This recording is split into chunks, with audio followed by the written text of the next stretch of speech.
Pak Harun adalah seorang buruh tani di sebuah desa kecil.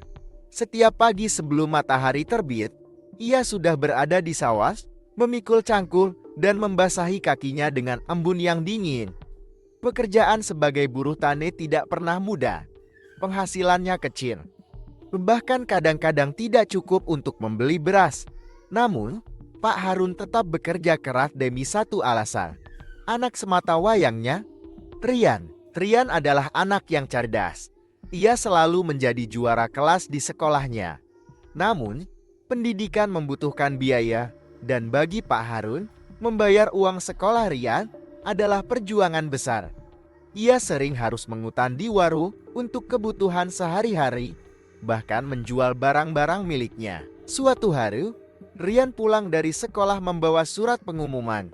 Ia diterima di salah satu SMA unggulan di kota. Namun biaya masuknya sangat mahal. Melihat wajah Rian yang penuh harapan, Pak Harun merasa bercampur aduk. Di satu sisi, ia bangga pada anaknya, di sisi lain ia bingung bagaimana harus mencari uang. Simaklah video ini sampai habis, sebab kisah penuh kejutan ini akan memberikan pelajaran yang sangat berharga bagi kita semua. Pak, aku nggak apa-apa kalau nggak sekolah di sana.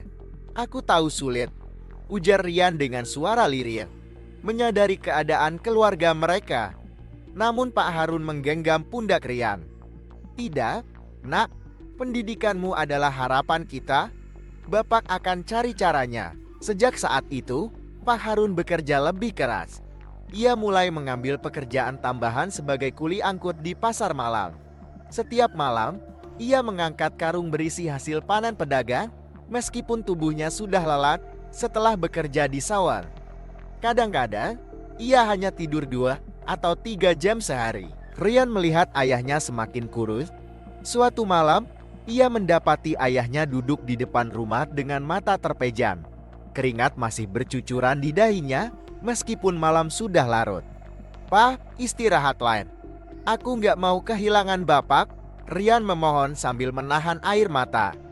Namun, Pak Harun hanya tersenyum lemah. "Bapak nggak apa-apa, nak. Semua ini demi masa depanmu."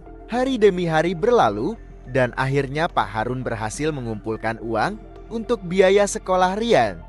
Namun kebahagiaan itu tak bertahan lama. Di suatu pagi, tubuh Pak Harun ditemukan pingsan di sawah oleh tetangganya. Setelah dibawa ke puskesmas, dokter mengatakan bahwa ia kelelahan berat dan membutuhkan istirahat total. Rian merasa sangat bersalah. Ia tahu semua ini terjadi karena ayahnya terlalu memaksakan diri. Ia memutuskan untuk membantu meringankan beban ayahnya dengan bekerja paruh waktu sepulang sekolah. Meski lelah, ia tetap belajar dengan giat. Bertahun-tahun kemudian, Rian lulus sebagai sarjana teknik dengan predikat cum laude. Di hari wisuda, ia membawa toga dan menyematkannya di kepala ayahnya. "Ini milik Bapak. Semua yang aku capai adalah hasil kerja keras Bapak," ucap Rian sambil menangis. Beberapa tahun setelah wisuda, Rian mendapatkan pekerjaan bergengsi di perusahaan ternama. Dengan gaji pertamanya, ia merenovasi rumah kecil mereka dan membeli sawah sendiri untuk ayahnya.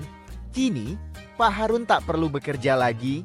Setiap pagi, ia duduk di teras sambil menikmati secangkir teh hangat, menatap sawah yang dulu menjadi saksi perjuangannya. Di satu pagi yang cerah, Rian duduk di samping ayahnya. "Pak, ini semua berkat Bapak. Terima kasih telah percaya padaku," katanya dengan tulus. Pak Harun menepuk pundak Rian. Senyum hangat menghiasi wajah tuanya. "Bapak hanya ingin melihat kamu bahagia, nak. Itu sudah lebih dari cukup bagi Bapak." Rian memeluk ayahnya erat. Baginya, tak ada harta yang lebih berharga daripada cinta dan pengorbanan seorang ayah. Di bawah langit senja, Pak Harun duduk di beranda rumah sambil memandangi sawah yang pernah menjadi saksi bisu perjuangannya. Kini, ia tersenyum lega melihat Rian bekerja dan meraih impiannya. Hidup yang penuh perjuangan itu akhirnya membuahkan hasil. mengajarkan bahwa cinta dan pengorbanan orang tua tak akan pernah sia-sia jika dibalas dengan kesuksesan dan kasih sayang dari sang anak. Semoga pesan dari kisah ini bisa menjadi pelajaran bagi kita semua.